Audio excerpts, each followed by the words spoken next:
ini prosesnya sebenarnya nggak ribet kalau pemerintahnya serius. Jadi pandangan saya seperti itu. Ini wali kota udah membuka kunci ya. Permasalahan yang selama ini nggak bisa diselesaikan.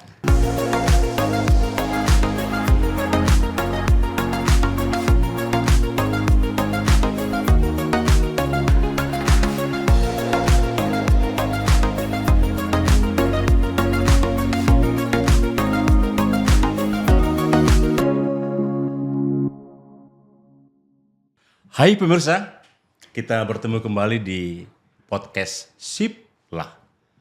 Nah, topik kita hari ini sungguh luar biasa. Ini jadi perhatian masyarakat Sumatera Utara, bahkan Indonesia, yaitu tentang center point. Wah, apa sebenarnya yang terjadi di center point? Itu akan menjadi diskusi kita pada hari ini. Ya, bersama saya, Bantor Sihombing, saya didampingi oleh rekan saya, Donna Hutagalung. Wah, jadi ini gimana ini menurut Donna ini soal center point ini? Ini kan penyegelannya tanggal Rabu kemarin ya, tanggal 15 Mei itu heboh banget itu. Viral di mana-mana. Bahkan itu SIP sempat live streaming di lokasi di fanpage kita di SIP News Network. Itu penontonnya menembus 100.000 orang penontonnya. Luar biasa. Wow. Jadi penasaran banget nih warga Medan ini ada apa nih di center point gitu loh. Nah, pemirsa sekalian, jadi kita menghadirkan narasumber yang kompeten. Tentu saja orang-orang yang paham tentang apa sebenarnya yang terjadi di center point.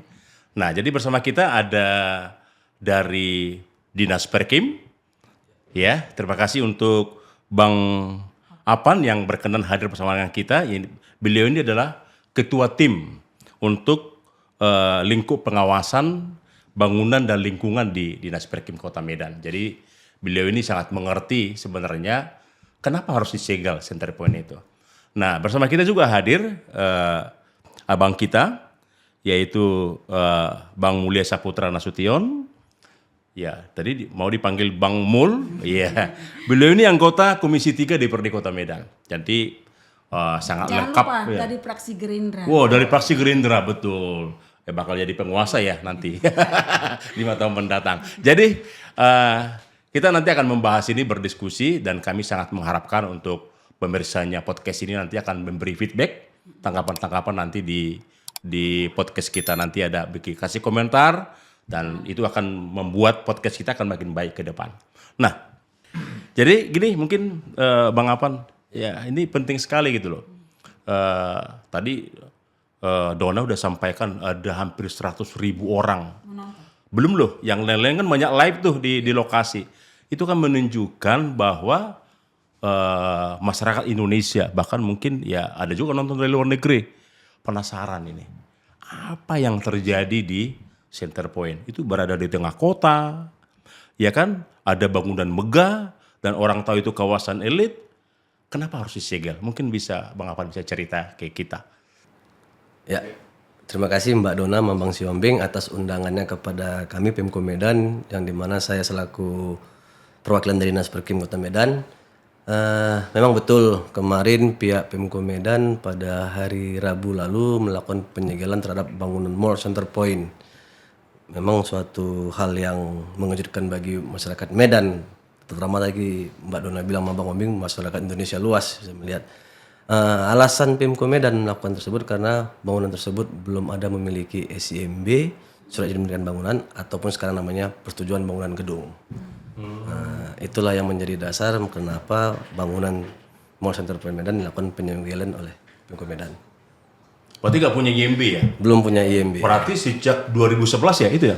Konfirmasi. Ya, 2011 awal pembangunan kita selaku Pemko Medan telah melakukan pengawasan, kita telah memberikan peringatan, kita juga pernah melakukan tindakan pembongkaran, tetapi mereka berjalan terus pembangunannya. Nah itu yang jadi pertanyaan warga gitu loh, kok bisa gitu loh, bertahun-tahun. Coba misalnya kalau warga biasa misalnya, jangankan bangunan, pagar aja agak bangun sedikit beda dengan, udah langsung ditertibkan, Satpol PP udah berbaris. Bongkar gitu loh. Gimana ini kok bisa gitu loh? Apa ada sesuatu di belakangnya gitu? Oh, bukan ada sesuatu Pak. Jadi kami sudah berikan tindakan, kalau tidak salah itu sudah 2 kali penindakan bongkar, kemudian ada muncul putusan pengadilan dulu bahwasanya kami selaku Pemko Medan tidak boleh mengganggu pembangunan tersebut. Itu putusan apa tuh Bang kalau boleh tahu? Pengadilan saya harus buka dokumen lagi Mbak, itu saya kurang hafal, tapi ada putusan pengadilan menyatakan maksudnya tidak boleh mengganggu karena itu adalah ada antara tergugat itu antara Pemko Medan, PT KAI juga nggak salah saya dengan si ACK. Maka dari itulah kita sudah melakukan 2 kali tapi kita nggak bisa berjalan lagi. Itulah yang kami ketahui dulu. Jadi karena ada putusan pengadilan sehingga Pemko Medan terkesan tak berdaya. Ya. Iya. Lalu membiarkan pembangunan itu terjadi, bahkan ada di situ usaha berjalan gitu loh. Ya, kalau dari segi apa kami sudah lakukan Bang Ombing sama Pak Dona, cuma tapi terkendala tadi lah putusan tadi. Sehingga kami pun tidak boleh masuk ke lokasi. Dilarang masuk ke lokasi jadinya kami ke situ. Kok bisa orang jualan di situ di bangunan yang tidak sah gitu? Tentu berarti yang jualan nggak ada izin juga atau mereka punya izin juga gitu ya? Mohon izin kalau terkait dengan penjualan nanti mungkin ada dinas lain yang Ada bisa dinas lain ya. menerangkannya. Tapi sebenarnya Kalau dari segi bangunannya kita selaku pimpinan sudah pernah menindaknya. boleh nggak kita katakan bahwa orang yang beraktivitas di gedung itu beraktivitas di gedung yang ilegal, gimana? Ya kalau dari segi perizinan IMB Pak ya, Iya. izin ya mungkin memang bangunan ilegal. Tetapi kalau untuk izin usahanya dia bisa mengurusnya. Mungkin nanti dari dinas terkait yang bisa menerangkan yang lebih lanjut lagi. Artinya izin yang lain boleh Izin yang meskipun lain. alas hak bangunan itu juga. Ya, karena kan hal yang berbeda Pak. Hal yang Antara berbeda. Alas hak dengan atau alas bangunan dengan operasional usaha. Nanti saya jualan nanti dasar kereta api nanti ini, ya kan? Cuma tinggal koordinasi lah kita sama dinas yang terkait. Dinas terkait. Iya. Oke, baik. Gimana nih gua pandangan Dewan ini? Menarik sekali nih perspektif Dewan ini. Bagaimana pengawasan itu Bang? Kok bisa sih Center Point bisa beroperasi dari 2011 sampai sekarang itu gitu? Iya, saya sebagai anggota DPRD Kota Medan periode 2019-2024. Peristiwa yang terjadi di Center Point ini bukan peristiwa yang baru. Ini peristiwa yang lama. Namun saya ketika dipindahkan dari Komisi 1 ke Komisi 3 pada tahun 2022 memang sangat senang ingin menggali apa yang menjadi permasalahan yang ada di Center Point. Maka di bulan 9 tahun 2022 saya dan teman-teman Komisi 3 memanggil pihak ACK dan KHI untuk mencari tahu apa inti dari permasalahan yang di sana.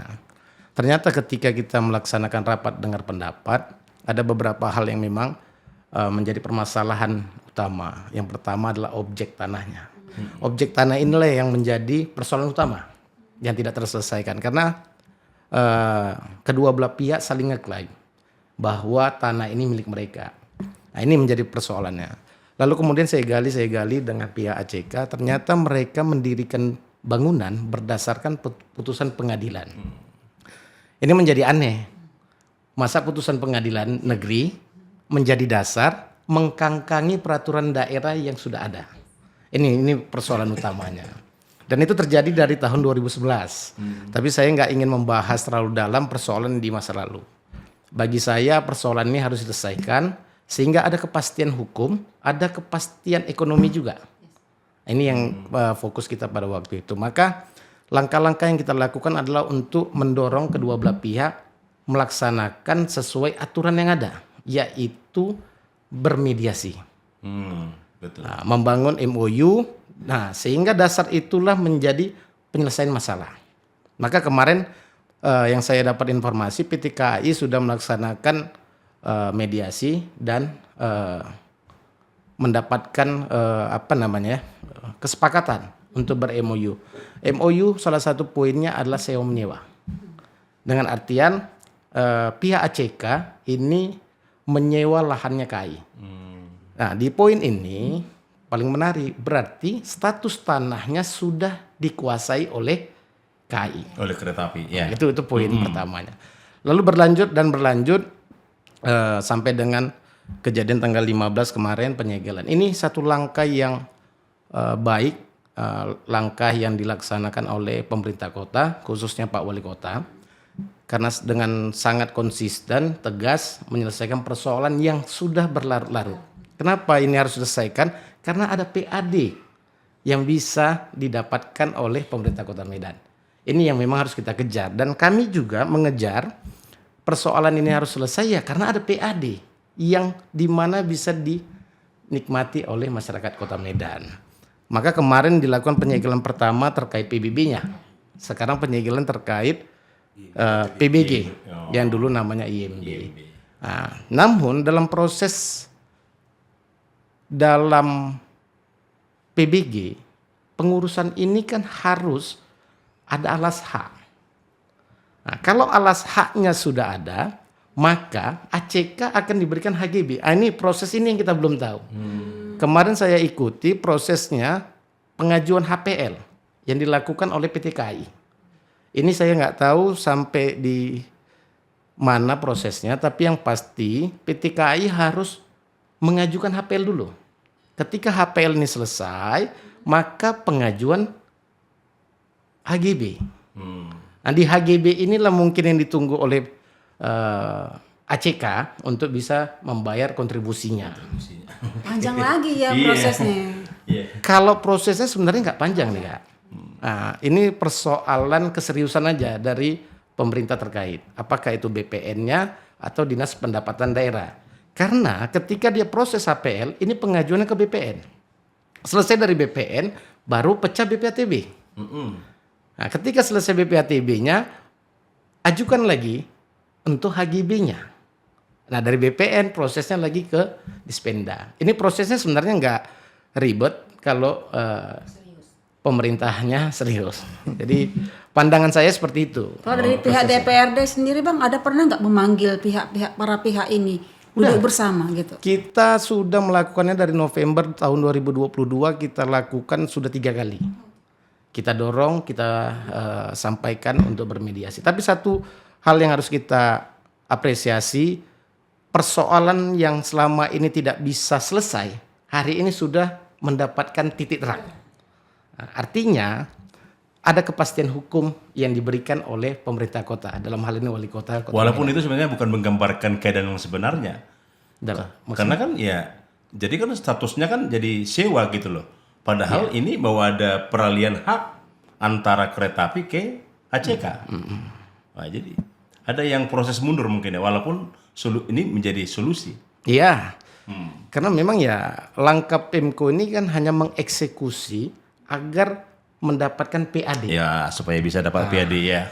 Terlepas daripada hubungan sewa menyewa, ya pemerintah kota nggak bisa masuk ke dalamnya. Karena lahan itu adalah lahan PT Kereta Api. Karena ada potensi PAD tadi tuh ya Bang ya, makanya dilakukan penyegelan ini untuk memaksa PT ACK dan PT KAI untuk menyelesaikan kewajibannya kali ya. Iya, karena itu ada hak daripada pemerintah kota Medan di sana. Oke, makasih Bang Mul. Ini menjadi memberi pencerahan ya ke. Jadi agak terjawab ya. Betul ya. Karena ada juga ini yang pembaca-pembaca di SIP ini cuma kertas sambal ini. Cuma kertas sambal Ya aja. saya bisa jawab itu karena kita juga memantau, mengawasi sesuai dengan tupoksi kita sebagai anggota DPR. Ketika penyegelan pertama dilaksanakan oleh wali kota dalam hal PBB itu sudah memang berjalan. Nah, tidaklah seperti yang dikatakan ini nggak mungkin ini hanya pencitraan dan lain sebagainya gitu. Kan itu. Banyak Tapi ya opini memang di masyarakat seperti itu, cuman opini pencitraan, kertas sambal. Ya saya nggak membela wali kota ataupun pemerintah kota Medan, tapi yang saya lihat ketika kita awasi proses pembayaran itu berjalan, meskipun tidak secara langsung. Karena kita mungkin pemerintah kota Medan ngambil langkah memberikan kemudahan, tapi yang pasti prosesnya berjalan. Oke Bang Mul, kita akan bahas nanti kayak bela apa juga lebih pimpin lanjut gitu ya. Jadi kita kembali dulu ke Bang Apan. Ini jadi sebenarnya tadi Bang Mul udah ungkap ya beberapa persoalan-persoalan yang menjadi latar belakang. Mungkin pertanyaan yang perlu dijawab oleh Pemko ini Bang Apan. Apa sih yang kurang dari syarat-syarat yang diajukan oleh ACK sehingga IMB-nya nggak keluar atau sekarang PBG-nya nggak keluar?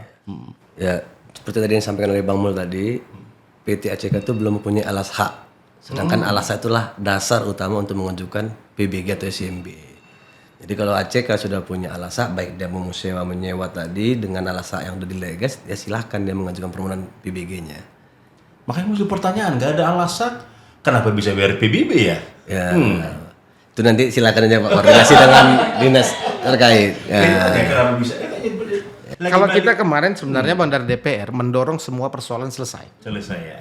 Nah, bukan satu pokok pajak diambil, yang lainnya masih bermasalah kan itu. Atau hanya ketika PBB dulu bermasalah, udah include sebenarnya harus dibahas. Jadi juga permasalahan tentang IMB-nya ini gitu. dari tahun 2011 itu kan include.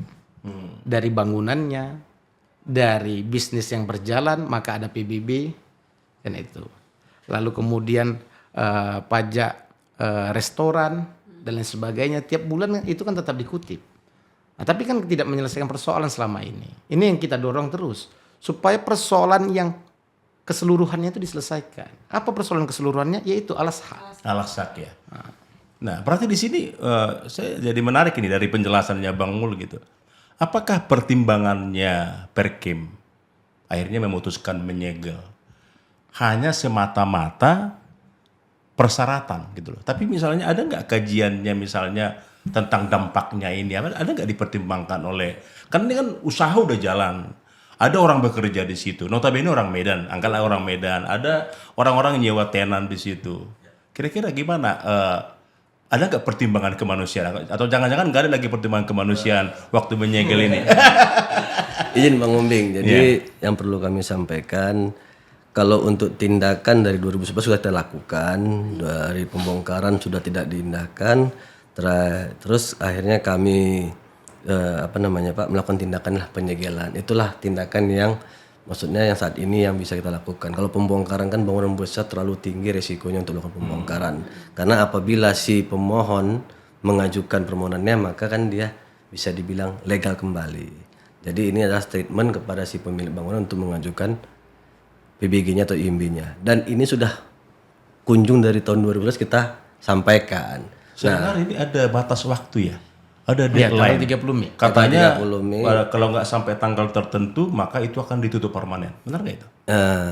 Itu saya belum tahu pasti, tapi yang jelas tindakan ini seperti tadi kata sampaikan Pak Mulia untuk mengejar PT ACK melakukan tadi KSO. Jadi sebagai dasar untuk melakukan sewa menyewa atau ALASA tadi didapat sebagai permohonan tadi Pak.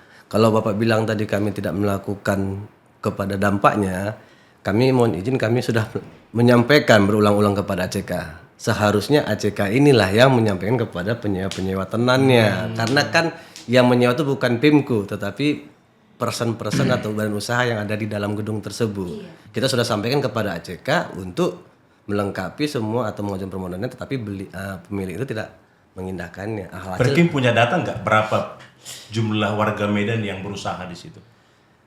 Kalau izin usaha ke PTSP Pak, pelayanan usaha, izin usaha. Ada ya? Ada izin usaha yang di mall juga nanti bisa jadi Dispenda juga bisa menjawab. Pernah nggak stakeholder di Pemko itu, orang-orang yang berkaitan dengan center point itu duduk bersama? Sehingga dari semua aspek bisa dibahas. Kalau itu saya kurang paham Pak, apa ada undangan atau tidak. Yang jelas kalau kami dari segi Perkimnya terkait dengan bangunannya Pak.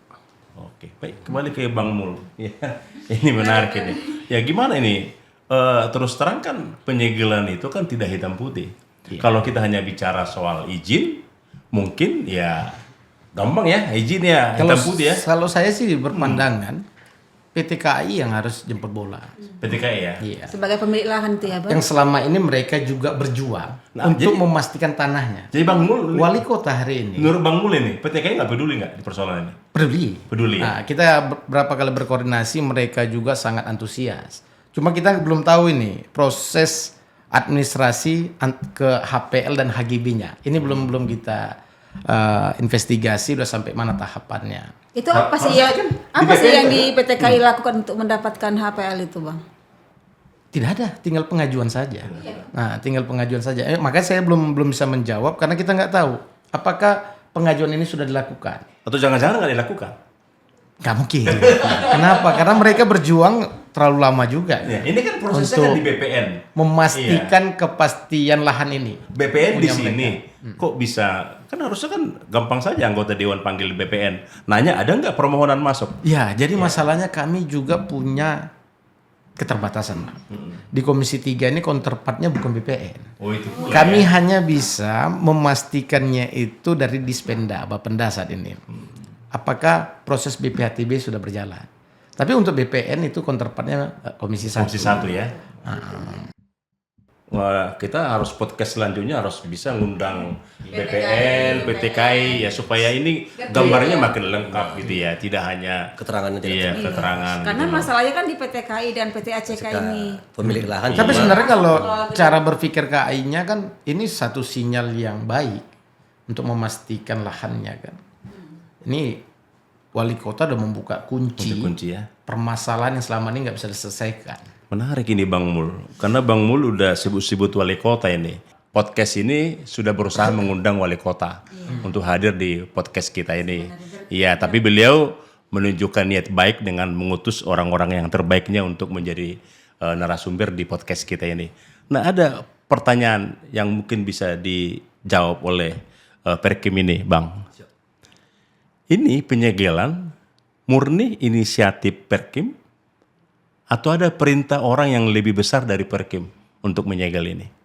Tidak Pak, memang dari Perkim dari Pemko Medan untuk Karena orang heran kok tiba-tiba wali kota muncul di lapangan ya untuk menyegel. Padahal itu bisa dilakukan oleh petugas lapangan saja gitu loh. Hanya pegawai terendah pun bisa melakukan. Karena kan bawa surat perintah untuk menyegel. Kenapa seorang wali kota tiba-tiba muncul di lokasi? Mungkin itu bisa ditanyakan gitu. Jadi kalau untuk mekanisme penyegelan kan wewenangnya di Satpol PP Pak. Satpol PP. Oh, Satpol PP ya? Iya, Oh. kita dari Perkim Medan mengirimkan surat kepada Satpol PP untuk melakukan tindakan terhadap bangunan tersebut. Nah, jadi Satpol PP lah yang mengambil tindakan penyegelan. Terkait tadi Bapak bilang Pak Wali Kota hadir, nah nanti tinggal komunikasi lah sama Satpol PP-nya. Soalnya Bang Mul melihat itu nggak negatif. Bang Mul menilai itu positif. Karena itu bentuk niat baik, terobosan, Untuk karena Medan. memediasi supaya ada solusi. Tapi ya namanya netizen, ya kan Pak? Ya kan Bang, jadi orang kan berpikir kok Ya, kalau netizen kan netizen ya. sebagai apalah ya, yang berkomentar nih bisa menilai banyak hal. Jadi kan terjawab juga sih. Tapi Bang, ya. kalau saya sih sebenarnya ya mengapresiasi langkah pemerintah kota, khususnya wali kota hari ini. Karena beliau sangat konsisten dan tegas untuk menyelesaikan persoalan ini. Dan juga bisa mengambil PAD yang selama ini tersendat. Dan jumlahnya di besar tuh ya. persoalan tersebut. Wah, luar biasa. Nanti akan kita di akhir sesi ini akan mengundang Kepala Bapenda Kota Medan. Mungkin beliau akan kompeten nanti akan mengungkap berapa potensi ya pendapatan kalau masalah ini selesai. Cuman apa mungkin ya masalah ini selesai ya? Saya punya hakul yakin ini selesai. Kenapa? Ini tinggal sedikit lagi prosesnya. Harus selesai. Tanggal Tinggal sedikit 30 Mei ini Abang yakin nggak itu selesai? Karena kan deadline-nya saya yang kami Kalau ketahui itu saya tidak 30 berani Mei. memastikan karena proses administrasinya ada di wilayah masing-masing. Tapi kita terus mendorong dan saya sangat punya keyakinan besar persoalan yang selama ini nggak selesai ini bisa selesai. Kenapa ditandai dari apa? MOU yang sudah MOU dilaksanakan. itu ya. Ini langkah awal ya. Nah, ini Bang Mul, jadi penasaran juga gitu. MOU itu bagus gitu loh. Tapi mungkin itu karena ACK ya, yang makanya ada solusi yang baik gitu. Apa nggak khawatir ini Bang Mul? Ini jadi presiden di Kota Medan. Orang bangun dulu dari yang tidak legal, lalu ujung-ujungnya legal. Gimana ini? Iya, kalau dulu pas proses IMB orang mengajukan izin, keluar izin baru bisa bangun. Tapi di PBG lebih dimudahkan. Iya ya. Ketika orang mengajukan masih berproses boleh dibangun. Mulai tahun berapa itu, Bang? Aturan PBG ini? 2021. 2021. Jadi boleh dibangun dalam arti kata sudah mempunyai rekomtek. Berarti center point harusnya di rejim IMB dong. IMB. bukan? Iya, IMB gitu. Tapi di PBG udah dimudahkan ya. Nah, setelah memiliki rekomtek Baru nah, bisa. dia bila Walaupun silakan. dia belum keluar secara Dia, intinya rekomtek itulah yang mengatur teknisnya bangunan telah dimiliki silahkan bagi pemilik atau pemohon Nah, PBG tadi. seandainya saya nggak punya PBG gitu atau IMB lah, tindakan sampai sejauh mana tindakan yang bisa dilakukan oleh Pemko? ke bangunan saya? Ya kalau dari aturan berlaku tuh Pak ada sanksi administratif berupa surat peringatan itu untuk menghentikan sendiri, jika tidak patuh diberikan 2 kali SP2, SP3, terakhir kita kasih ke Pol PP. Nanti Pol PP lah akan melakukan kewenangannya, bisa membongkar atau menyegel. Menyegel dengan membongkar. Iya. Kalau misalnya udah disegel lah, lalu ini Dona ini yang punya usaha di situ, lalu ngotot buka di situ, udah disegel gitu, beraktivitas di bangunan itu. Kira-kira apa yang bisa dilakukan oleh Pemko? Untuk jawaban itu ketuanya Mas Satpol PP. Karena mereka yang punya kewenangan. Mereka yang masalah tahu kewenangan. segel. Iya, segel itu kan dari Kalau Bang Mul gimana? Ya kalau dia jenis bangunannya usaha, maka dicabutlah izin usahanya, sehingga tidak bisa beroperasi. Terkait pembongkaran, ini kajian teknis lah dari Perkim dan Satpol PP. Ini kemungkinan lah Bang ya, kalau misalnya nanti deadline-nya tidak terpenuhi 30 Mei ini kan ada penutupan permanen. Ada kemungkinan nggak itu bakal dibongkar mall sebesar itu? Itu kami akan pertimbangkan kembali karena kalau untuk kajian membongkar itu kan butuh penelitian atau analisa lebih dalam, Mbak. Kita kan harus memanggil ahli struktur bagaimana membongkar. Jadi bukan hal yang mudah untuk bangunan semewah itu untuk melakukan pembongkaran. Gitu. Kalau di DPRD gimana Bang? Saya yakin enggak. Enggak. Kenapa Bang nggak yakin? Karena proses administrasinya kan sudah selesai. Artinya ada etikat baik daripada ACK. Hanya tinggal dia meminta kepastian hukum, ada HGB yang diberikan kepada mereka. Kan tinggal itu nih. Kalau ini kapan disegel? Tanggal 15 Mei 15. kemarin. Sekarang sudah iya, berarti sudah ada berhari-hari orang tidak bekerja di situ. Gimana nih? Kalau nanti dari Perkem ditanya, itu secara teknis bukan di kami gitu loh. Tapi anggota dewan lebih kerasa karena anggota dewan ini dipilih oleh rakyat. Gitu loh. Ada ribuan loh Pak itu Bang yang kerja di situ. Ya, dan saya yakin wakil rakyat itu akan lebih mementingkan kepentingan pemilihnya. Rakyat. Jadi jauh-jauh hari ketika dalam rapat juga udah kita sampaikan. Ketika mediasi mentok, maka korban utama adalah karyawan. Betul, betul. Dari keegoisan mereka. Itu udah kita sampaikan. Lalu bagaimana nanti memberikan perlindungan kepada karyawan. Itu sudah kita dorong juga. Cuman mungkin belum ada pembahasan lebih spesifik. Karena kita minta juga kepada pemerintah Kota Medan untuk memberikan perlindungan. Berarti Pemko Medan sejauh ini belum ada merilis pernyataan bahwa mereka akan memberikan perlindungan kepada karyawan. Apakah misalnya berupa kompensasi atau ketika mereka sedang bekerja diberi uang harian. Belum ada dibicarakan ke Dewan. Sampai dengan hari ini tidak ada karena kita yakin persoalan ini selesai. Ini hanya menunggu beberapa waktu aja. Yakin kali ya Bang selesai ya? Yakin, karena saya mengikuti ini, Pak. Satu hari saja nggak kerja, apalagi yang gaji harian loh Bang Mul. Gimana mau menghidupi keluarganya?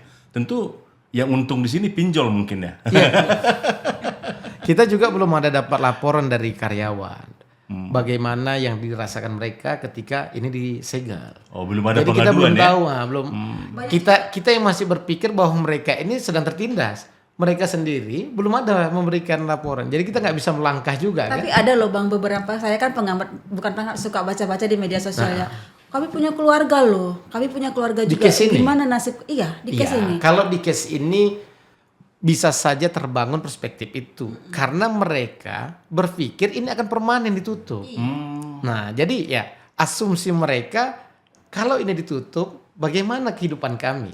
Nah, tapi karena kita tahu prosesnya ini akan selesai dan itu tidak akan ditutup, maka ya kita anggap mereka itu tidak apalah ya. Nggak perlu khawatir lah ya Bang, karena ini usahakan selesai. Iya, karena kita mendorong itu untuk selesai semuanya dan menjaga melindungi yang ada. Ini yang penting sama Bang Mul.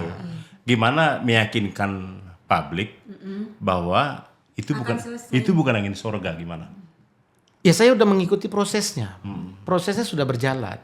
Hanya tinggal administrasinya saja ini, tenggat waktunya. Bukan tenggat waktu 30 Mei-nya ya, tapi tenggat waktunya pengeluaran HGB. Hanya tinggal ini. Hak guna bangunan nanti ya Bang. Karena kemarin kita dapat informasi pihak ACK sudah mau membayar. Cuma mereka minta kepastian HGB itu keluar atas nama ACK. Itu BPN lah yang mengeluarkannya Bang? Iya. Oke Bang Mul, kita kembali lagi dulu ke Perkim. Ada nggak kasus yang seperti ini yang pernah terjadi? Mungkin untuk skop mall mungkin baru Center Point. Ada nggak untuk bangunan-bangunan lain yang kira-kira punya nasib yang sama seperti Center Point di Kota Medan? Kalau untuk tindakan-tindakan administrasi sudah dilakukan ya Bang Ombing ya oleh Pemko Medan ya. Ada nggak bisa contoh kasusnya bisa dibuka ke publik misalnya? Kalau untuk segel bongkar full PP Bang. Ya maksudnya yang pernah kasus kan pasti kan awalnya ini kan muaranya mungkin Satpol PP. Iya. Tapi kan yang memberitahu Satpol PP ada pelanggaran tentang itu Ya, kan dari ada Perkim. satu kasus nggak salah saya dulu jalan STM itu ada bangunan sampai sekarang setelah dibongkar nggak disentuhnya lagi. Oleh pemilik bangunan. Iya, nggak dibangunkannya lagi. Ada di jalan STM itu nggak Dibiarkan begitu saja. dibiarkan saja. Karena dia menyimpang dari IMB lagi sudah ada IMB malah, tapi menyimpang. Ini saya jadi agak sedikit berpikir jauh. Mungkin saya yang terlalu halu ya atau berhayal ya. Apa mungkin nanti Center Point ini jadi gedung hantu gitu loh kalau misalnya seperti yang di STM itu? Kemungkinan tidak, Pak. Tidak, ya? Kalau kemungkinan tidak Mas karena Bung yakin kok. Oh, karena Bang Mul yakin ya? Ini keyakinannya Bang Mul atau keyakinannya Abang ini? ya semua pihak, Pak. Semua Maksudnya pihak. dalam arti kata nggak mungkin juga pihak PT ACK membiarkan bangunan semewah itu menjadi bangunan Nah, hantu. itu saya khawatir. Karena kan udah tertanam. Nanti jadi tempat apa pula? Pasti dia akan sarang berusaha. burung walet kan? Iya, untuk berusaha untuk melaksanakan kewajiban. Ya cuman jangan dipersulit nanti pas pengurusan PBG-nya. Nah itu tadi yang saya tanyakan tadi. Tadi kan udah diungkap oleh abang ini bahwa soal alas hak. Tadi Bang Mul juga udah ungkap itu. Tapi saya lebih prihatin karena sampai sekarang Pemko Medan tidak ada program untuk melindungi warganya yang menjadi karyawan atau pengusaha di. Atau ada solusi dari Pemko Medan untuk sementara para karyawan ini Bang? Kalau untuk masalah tenaga kerja nanti kita coba diskusi sama Disnaker yang mewakili Pemko Medan. Saya khawatir ini Bang. Nanti mereka jualan di depan kantor wali kota. Gimana itu? Di Aksara ya. Betul. Salah.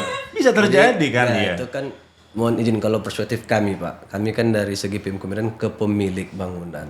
Oh. Sedangkan yang melakukan perjanjian itu kan penyewaan antara pemilik sama pemilik tenan. Kan seperti itu Pak. Nah, tapi kan pemerintah ini kan bukan hanya Benar. pengusaha yang jadi warganya, yang jualan di situ Iya. juga warganya kan. Makanya kalau kami kan sudah mengingatkan kembali berulang-berulang, tetapi dari pemilik bangunannya juga tetap melakukan penyewaan kepada bagian-bagian gedungnya. Yang akhirnya saat ini tindakan Pemko mengambil tindakan tegas, ya efeknya seperti abang bilang tadi, masalah tenaga kerja.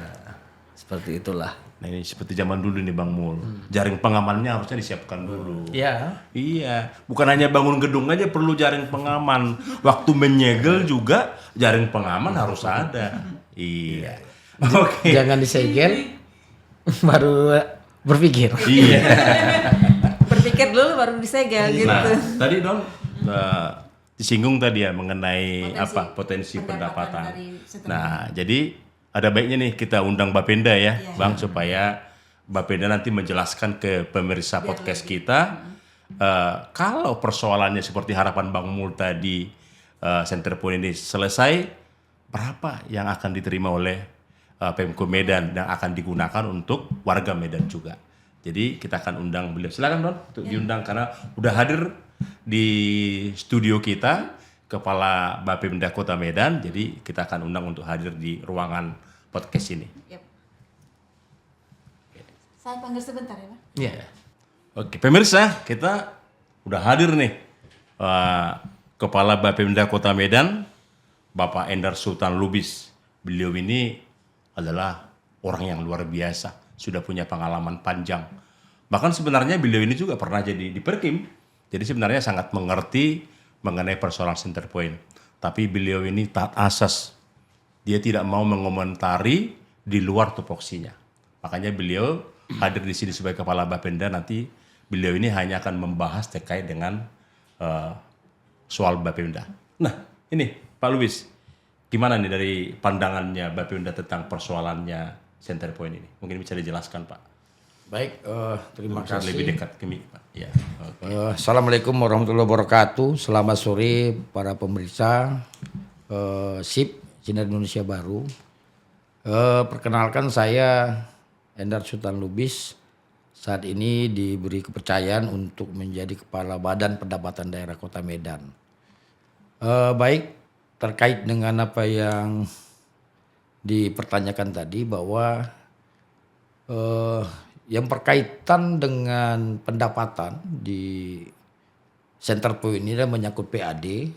Ada 2 jenis PAD di sana. Yang pertama itu berupa pajak atau BPHTB. BPHTB ya, oke. Itu pertama, oke. Yang kedua retribusi IMB yang sekarang namanya PBG, Persetujuan Bangunan Gedung. Nah, Berarti PBB nggak masuk di situ Pak ya? PBB dia bayar. PBB Tapi masuk objek pajak. Objek Masuk pajak, objek pajak. tapi bukan Ya. bukan Pemko Medan. Masuk. Pemko Medan. Pemko Medan, oke lanjut Pak ya. Baik, untuk PBB ini pernah kita lakukan tindakan karena nggak bayar PBB pada tahun 2023 ya, kalau saya nggak salah. 2022. Kita lakukan penyegelan, kemudian membayar PBB-nya. Kalau saya nggak salah nilainya hampir mencapai 60 miliar. Luar biasa. Dan sekarang dia sudah patuh membayar PBB per tahun, dan pada bulan April kemarin dia juga sudah membayar PBB. Maaf, di awal Mei dia sudah membayar PBB untuk 2024. Wah, berarti Padahal termasuk jatuh temponya masih di Agustus, tapi dia sudah wajib pajak yang baik lah ini Pak ya untuk PBB ya. membayar PBB-nya di awal bulan Mei. Kemudian kita di sana punya potensi PAD ya, seperti saya sampaikan tadi, itu berupa BPHTB. Yang pertama, BPHTB yang harus dibayarkan oleh PT KAI untuk meningkatkan status haknya, itu berupa HPL, hak penggunaan lahan. Dan kemudian BPHTB yang kedua dari PT ACK, itu nanti dia akan meningkat atau menyelesaikan alas haknya, itu berupa HGB. Menjadi Jadi, HGB ya. Potensi dari BPHTB saja kita ada 2 potensi. BPHTB dari PT KAI berupa HPL, dan potensi dari ACK itu berupa HGB yang nilainya sama. Kira-kira berapa itu Pak? Kita sudah hitung sesuai dengan permohonan HPL dari PT KAI kepada BPN, itu lebih kurang 97 miliar plus 5 miliar. Dia ada 2 punya surat alas hak. Berarti terjawab ini Bang Mul. Berarti info dari Bang Lubis tadi, berarti PT KAI udah mengajukan HPL ya ke BPN? Ya, sudah mengajukan, dan Kalau bahkan Bang Lubis tahu dari mana itu? Apakah ada pemberitahuan dari BPN atau gimana? kita koordinasi dengan BPN dan mereka sudah melakukan pengukuran untuk penerbitan peta bidang. Ya. Dan juga PT KAI dengan PT juga sedang berproses penandatanganan daripada PKS-nya. Dan kita dapat info PKS ini juga sudah sama-sama menyetujui, tinggal proses penandatanganan. Seperti itu. Oke, dari potensi kedua tadi tentang Retribusi IMB. Nah, ini retribusi IMB mungkin yang sudah dihitung oleh dari pihak Perkim. Saya dengar itu di angka hampir 40 miliar ya, lebih kurang. Itu nanti kan mereka akan ukur ulang berapa. Oh, Ya, kan artinya ada ada- penghitungan ulang. ya. Ini masih ancar-ancar lah ya. Estimasinya seperti Estimasi itu. ya. Tentunya validnya nanti mereka akan melakukan pengukuran di lapangan berapa luas bangunannya. Itulah nanti baru kita tahu angka pastinya berapa retribusi IMB atau PBG itu. Sekarang PBG lah. Sekarang namanya PBG. Seperti itu. Berarti ini Bang Mul, sepertinya harapan Bang Mul bisa terwujud ini dari kabar baik dari Bang Lubis ini. Karena saya mantau betul. Oh itu mantap betul ya. Jadi dipantau betul ini. Ya, tentunya sebagai lembaga Bapepti pengawas ya. kami harus memantau terus. Berarti kalau di total gitu potensi yang bisa didapatkan oleh Pemko Medan kalau persoalannya Center Point ini selesai, ada berapa ini kira-kira di total semua? Kalau hitungan saya estimasi lebih kurang hampir mencapai 250 miliar. 250 miliar. Ya. Jadi sekarang kalau dari struktur APBD kita, sekarang berapa PAD kita Pak keseluruhan? Target PAD kita sebesar 312 miliar. Ya. 312 Wow, 312. berarti kalau- Sorry, kami ulangi 3 triliun 217 miliar. Berarti yang Lebih kurang hampir 10%. lumayan lah ini, lumayan besar lah sumbangannya kalau Saya hitung itu sebesar 7% lah dia nanti akan menyumbang terhadap pencapaian target PAD Kota Medan. menurut Pak Lubis lah, ini masih ada nggak kendala kira-kira yang masih mungkin? Karena tadi dari Perkim ada tadi informasi bahwa 30 Mei tadi ya, tapi walaupun tadi belum yakin, tapi kan ini info yang beredar juga bahwa udah ada, atau Pak Lubis juga udah tahu itu, bahwa ada deadline ke penyelesaian persoalan ini. Kalau nggak selesai, maka akan ditutup oleh permanen itu center point. Ya, itu merupakan pernyataan dari PT ACK sendiri yang berjanji akan menyelesaikan sampai dengan tanggal 30 Mei. Dan tentunya kita masih memberikan kesempatan, kebijakan Pak Wali masih memberikan kesempatan sampai kepada tanggal 30 Mei. Untuk misalnya apabila tidak tentunya akan diberikan tindakan-tindakan sesuai dengan peraturan dan perundang-undangan yang berlaku. Tapi belum tentu itu permanen. Apakah itu hanya penafsiran netizen atau wartawan? Ya kalau dia sudah selesai persoalannya antara PTK dan ACK dalam hal ini sudah terrealisasi perjanjian kerjasama, tentunya kan sudah bisa ditindaklanjutin. Kalau enggak, Kalau tidak ya diberikan tindakan sesuai peraturan berlaku. tindakan itu kira-kira apa? Ini kira-kira Pak Luis. Ini warga Ya. belum tahu apa? Pemirsa podcast perlu tahu ini Pak. Ya saya pikir tentunya sekarang kan sudah disegel itu memberikan tindakan. Tindakan. Bisa saja ke depannya kalau tidak selesai ya tentu ada tindakan-tindakan lebih apalagi yang lebih keras lagi. Apakah itu tutup permanen? Mungkin Tentunya kalau sudah dilakukan tindakan itu ya konsekuensinya ya tutup. Tutup Ya, permanen. apalagi udah sampai kepada pembongkaran tuh bangunan juga tidak bisa digunakan lagi.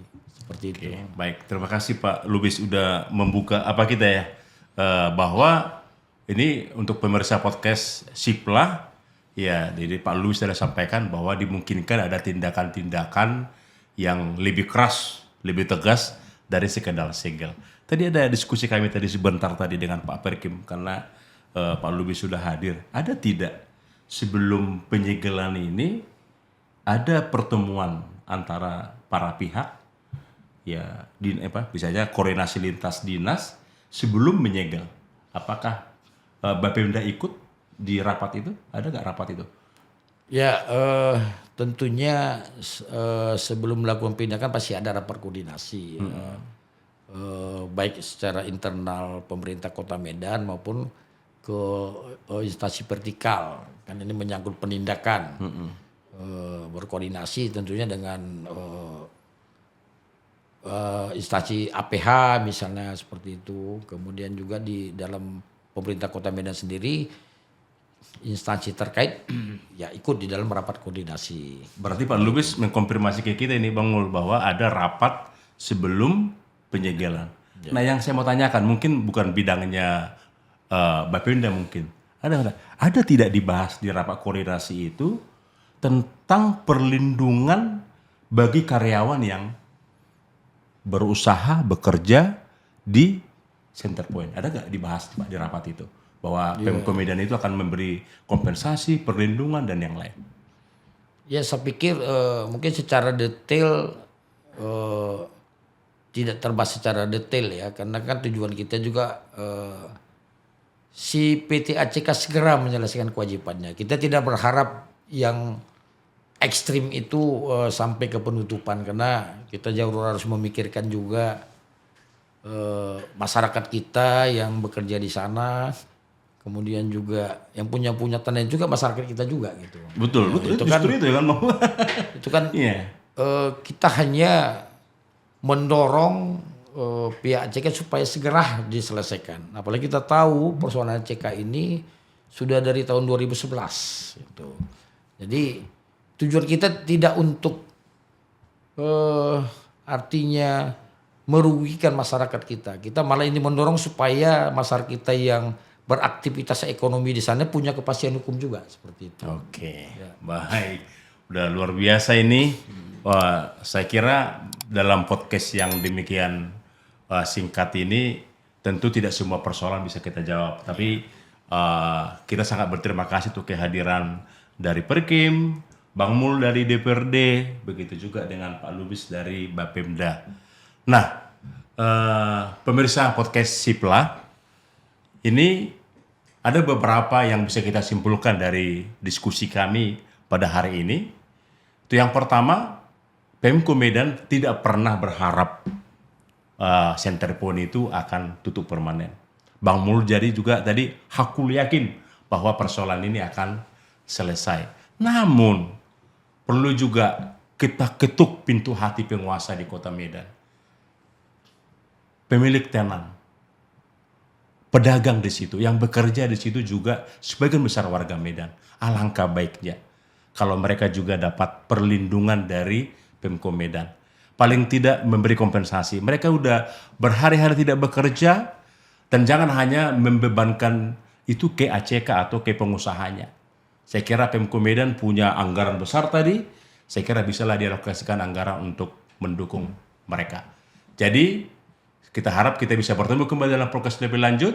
Kami minta pemirsa sekalian untuk like, share, komen, subscribe untuk podcast kita Sipla. Jadi dengan demikian di pertemuan-pertemuan ke depan podcast ini akan bisa menyajikan lagi topik-topik yang lebih menarik dengan narasumber yang kompeten. Sipla, Horas.